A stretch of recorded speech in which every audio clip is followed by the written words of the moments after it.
Հարգելի գործընկերներ,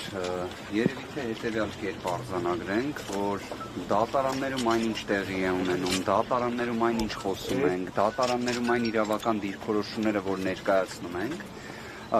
այսքան մարդիկ գալիս են աջակցելու, դուք բոլորդ այսքան ժամանակ նվիրում եք այդ ամենը լուսաբանելու,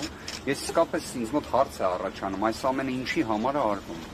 եթե կարող է պարզապես հայկական ժամանակ օրաթերթը,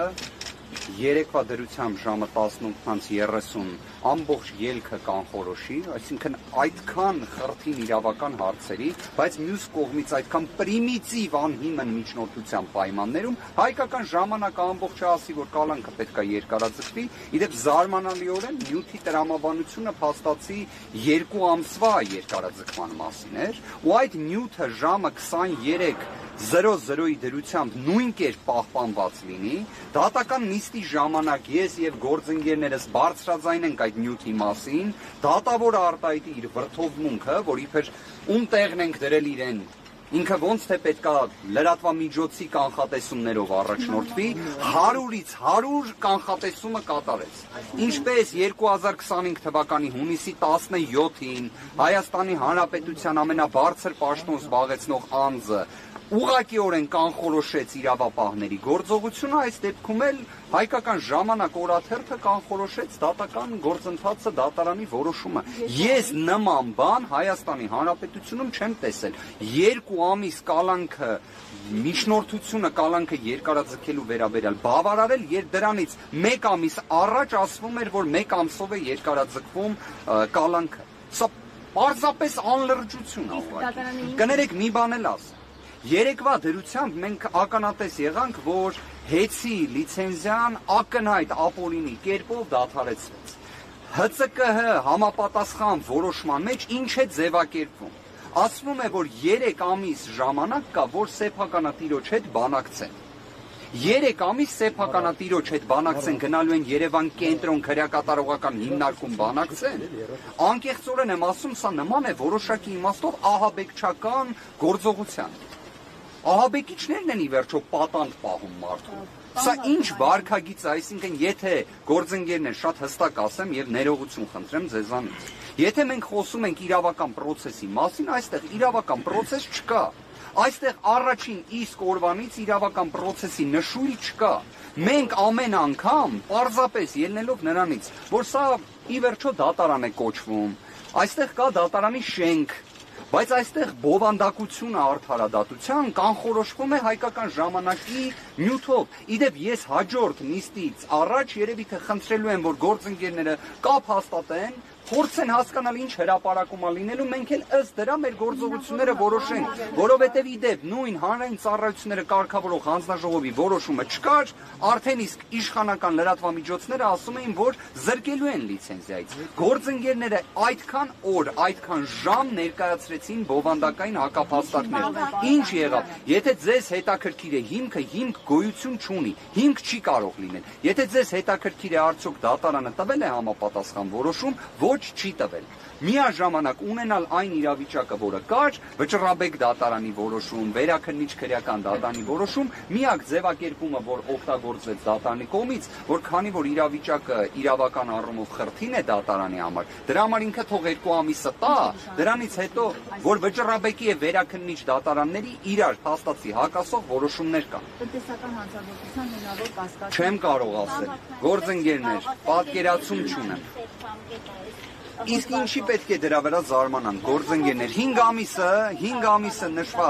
5 ամիսը նշված քննության նոյեմբերի 3-ի դրությամբ ավարտվել է։ Նոյեմբերի 3-ի դրությամբ կոչի դրվագով կար Վճռաբեկ դատարանի որոշում։ Վճռաբեկ դատարանի որոշում կար, հիմա եթե դուք ուզում եք, որ փորձենք քրեադատավարական իրավական տեսանկյունից այս իրավիճակը վերլուծել, շատ լավ։ 5 ամիսը արդեն իսկ քրեադատավարական իմաստով նոյեմբերի 3-ի դրությամբ ավարտված էր։ Ինչ է դրան հաջորդում։ 53 քննիչների հանգործությունը։ Իդեպ մի հանգամանք եմ ուզում հատուկ նշել։ Իրականում, երբ ասում եմ 53 քննիչներ, ձևակերպմանս մեջ սխալ եմ անում։ Ներողություն եմ խնդրում։ Իրականում 53 քննիչ գումարած մեկ դատախազ։ Որովհետև դատական նիստի ընթացքում մենք բոլորս պարզեցինք, որ դատախազը մասնակցում է նիստերին օգնելու համար քննիչին։ Նշվածը ժամանակը կգա, կրիչը դուք կունենաք, կհաստատեք այդ նշված տեղեկությունը։ Գործընկերներ, եկեք հետևյալը արձանագրենք։ Երբ դատական այս աբսուրդային իրավական ծաղրի նմանվող ահաբեկչական գործողության, որովհետև իրավական ահաբեկչություն է սա, որովհետև եթե մի կողմից ասում են գնացեք բանակցեք սեփականատիրոջ հետ, մյուս կողմից ասում են սեփականատերը պետք է ամենաաբսուրդային ոչինչ իրենից չենթադրող մեղադրանքով գտնվի կալանքի տակ, այն վճռաբեկ դատարան օպերացիան, որը իրականացվեց, այդ աստիճան ստվերային արդարադատությունը, դուք պատկերացրեք դատախազը ինչ է պատասխանում նիստի ընթացքում, ասում է ես զանգել եմ գրասենյակ, գնացել եմ որոշումը ստացել եմ, հարցնում ենք դուք որտեղից գիտեիք, որ նոյեմբերի 13-ին որոշում պետք է լինի, ասում է ես ամեն օր զանգում եմ գրասենյակ, պատկերացրեք, ես շատ ուրախ եմ, Հայաստանի Հանրապետության դատախազությունում մեր դատախազ գործընկերները այնքան ժամանակ ունեն, որ ամեն օր գրասենյակ զանգեն վճռաբեկ դատարանի։ Ես էլ իմ առիթից օգտվելով մի հատ առաջարկ կանեմ։ Դուք էլ զանգեք ամեն օր վճռաբեկ դատարանի գրասենյակ։ Այդ իդեպ այնքան,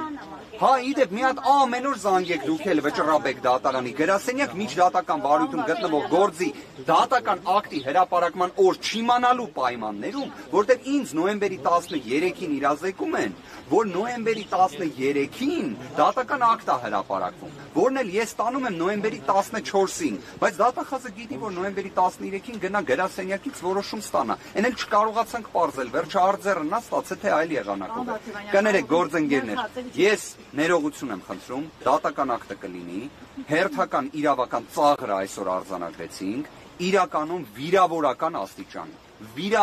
աստիճանի, մարդ ով եկել է Հայաստանի Հանրապետություն, հունիս ամսին, իր հոր 40-ին մասնակցելու համար, որից հետո դուք բոլորդ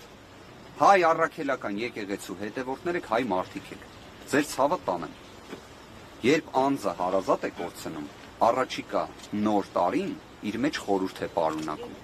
այդ թվում գերեզմաններ գնալու, Եվ նշված հանգամանքը դատական նիստի ընթացքում ներկայացվում է, քննիչը պնդում է միջնորդություն, որ մինչև հունվարի 18-ը Սամվել Կարապետյանը լինի անազատության մեջ, դատախազը պնդում է միջնորդություն, որ Սամվել Կարապետյանը մինչև հունվարի 18-ը լինի անազատության մեջ, եւ դատավոր Սարգիս Դադոյանը նշված հաստատում է, դրանից հետո բան չեմ ուզում հիմա խոսել։ Կներեք գործընկերներ,